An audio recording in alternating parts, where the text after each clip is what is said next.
Ahojte.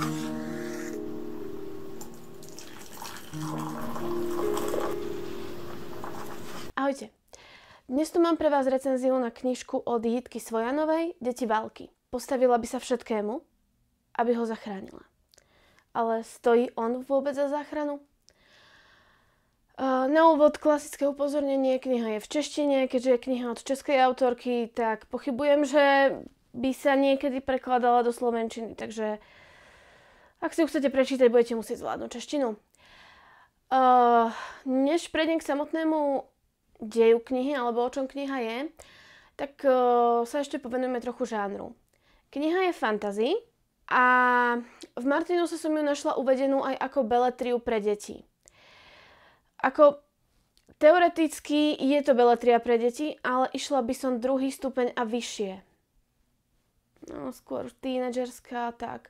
Pre malé deti to podľa môjho osobného názoru veľmi nie je.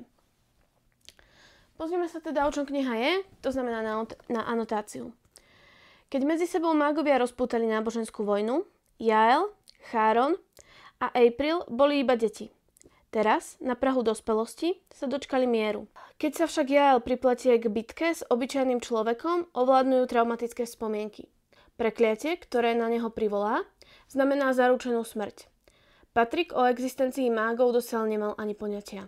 Avšak tak veľmi sa podobá priateľovi, ktorého Jael počas vojny stratila, že sa dievča rozhodne ho pred následkami kliatby ochrániť. Aj keď to znamená vzoprieť sa samotnej mágii. To sa však vôbec nepáči ortodoxným mágom. Zlomiť prekliatie bude s nepriateľom v petách ešte ťažšie. Anotácia celkom odpovedá deju knihy, takže to nejdem zase rekapitulovať. Osobne som z anotácie mala pocit, že pôjde o romantickú linku. Nejde o romantickú linku, tak ak do tejto knihy pôjdete, tak aby ste tam nešli s falošnými očakávaniami. Čo sa mi v knihe veľmi páčilo a za čo autorku cením, jednak je výslovnosť mien na začiatku knihy, to je super.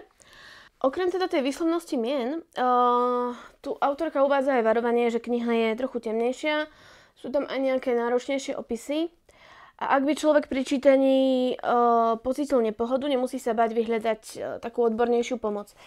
A rovno sú tu aj kontakty na linku v bezpečí a na nejaký web prevencie duševného zdravia.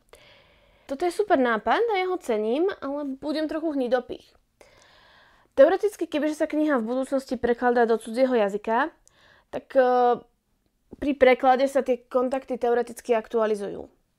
Ale kniha je v češtine, takže do slovenčiny sa predpokladať asi nebude. Takže mi tam trošku chýbajú kontakty pre Slovensko. Ja vám ich sem niekde hodím, ak sa mi podarí nejaké nájsť a ako chápem, prečo tam nie sú, ale trochu také zamrzenie. No, nič veľké. Ďalšia vec, čo je v tejto knihe zaujímavá, je to, že vlastne kniha nemá štandardné kapitoly, ako ich poznáte z väčšiny kníh. Ona je vlastne rozdelená do 5 častí, čo pri 250 stránovej knihe vydalo nejakých 50 strán.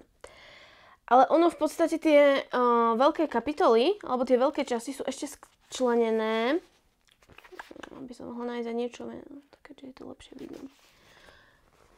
Sú členené na menšie časti rôznymi piktogramami.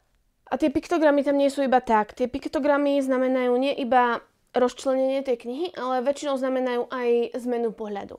K tým zmenám pohľadu sa ešte dostaneme, ale vlastne kniha je teda členená týmito piktogramami na ešte menšie častičky než tých 5 hlavných častí. Na mňa tie piktogramové časti boli trošku kratšie a trochu ma to rušilo, keď som si robila aj poznámky ku knihe a keď som si to chcela vypísať po každej kapitole, tak ma to trošku rušilo ščítania, ale je možné, že niekomu práve kratšie kapitoly v knihe budú vyhovovať. Ale toto by som zaradila ako kratšie kapitoly. Ďalšia zaujímavá vec na tejto knihe podľa mňa je to, že kniha zahŕňa vlastne pohľady na ten príbeh od viacerých postav.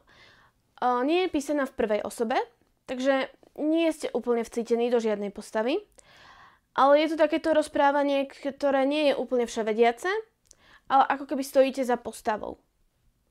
A pozeráte sa na to síce z tretej osoby, ale viac menej vnímate centrálnu postavu. A tieto postavy sa v príbehu menia. A nie iba medzi hlavnými protagonistami, ako je Yael a Patrick, ale máte tu pohľad od Charona, od April a aj od nejakých ďalších postav, ktoré sa v priebehu deja vyskytnú a vlastne nepatria ani medzi tie ústredné. Takže toto tiež hodnotím ako taký zaujímavý prvok. To boli také technické veci, čo ma zaujali na knihy a teraz sa poďme pozrieť na moje dojmy. Atmosféra v knihe je vedená dosť ponuro, takže nešla by som do tejto knihy, pokiaľ si chcete spríjemniť nejaké nedeľné popoludne a chcete si pri knihe iba oddychnúť, alebo chcete, aby vám zlepšila náladu. To nie je taká tá oddychová kniha. Na druhej strane je to zaujímavo písané fantasy. Aj napriek tomu, že v knihe už je po vojne, tak je vidieť, že postavy sa ešte musia vyrovnať a spracovať zážitky, ktoré zažili počas tej vojny. So stratou blízkych, o ktorých prišli a podobne. V knihe sú zároveň aj miestami dosť explicitné opisy vecí, ktoré nie sú úplne príjemné. Na mysli mám teraz nejaké... Keď tam máte niečo znetvorené, tak v jednom prípade to bolo fakt dosť explicitne opísané.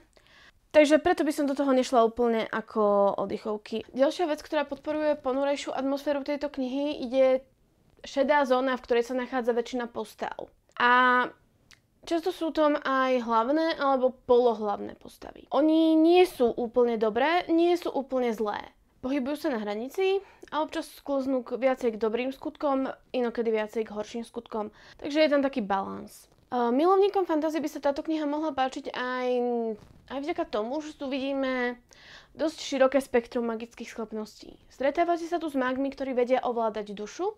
Stretávate sa tu aj s mágmi, ktorí pracujú s rôznymi elementami. Stretávate sa tu aj s postavami, ktoré poznajú budúcnosť a tak ďalej.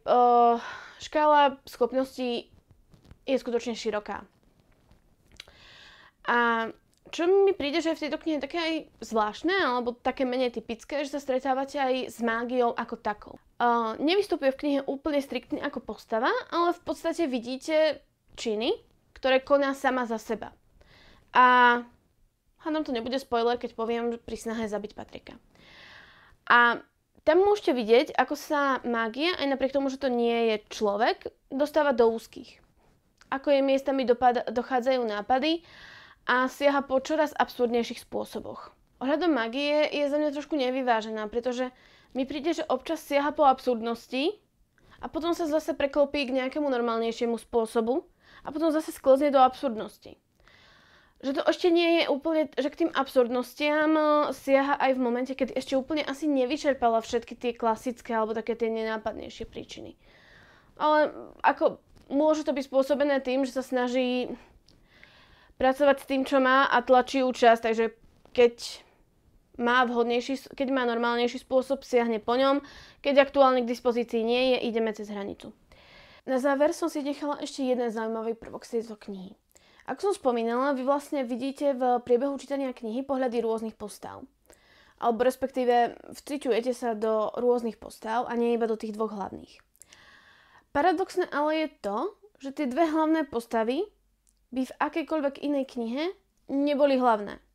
Je tam postava, ktorá je už v tejto knihe označovaná ako výnimočná a má očividne najväčší silový potenciál. A v každej inej knihe by bola táto postava situovaná ako jeden z hlavných protagonistov alebo ako hlavná postava. Dej by sa točil okolo nej. V tejto knihe vystupuje, je čiastočne pre dej dôležitá, ale nie je ústrednou postavou tejto knihy. Nedeje sa to všetko kvôli tejto postave alebo pre túto postavu. Samozrejme, svojím spôsobom ju to formuje, nejako ovplyvňuje, samozrejme, ale nie je to o nej. V tejto knihe nie je jej príbeh. A to hodnotím celkom pozitívne a celkom zaujímavo. Pozeráte sa na príbeh o postavách, ktoré by v iných knihách alebo potenciálne u iných autorov mohli byť vedľajšie. Vzhľadom na tento fakt a vzhľadom na koniec knihy si myslím, že by mohla byť aj slušná šanca, že sa v budúcnosti dočkáme pokračovania. Ale nechajme sa prekvapiť. Každopádne to je za mňa v tejto recenzii všetko. Len také zhrnutie. Ak si chcete túto knihu prečítať a ste milovníkom fantasy a nevadí vám trochu temnejšie prostredie, tak táto kniha je určená pre vás. Ale nešla by som do toho úplne ako do oddychovky alebo romantického počteníčka. Takže pre dnes to bude všetko a vidíme sa pri ďalšej knihe.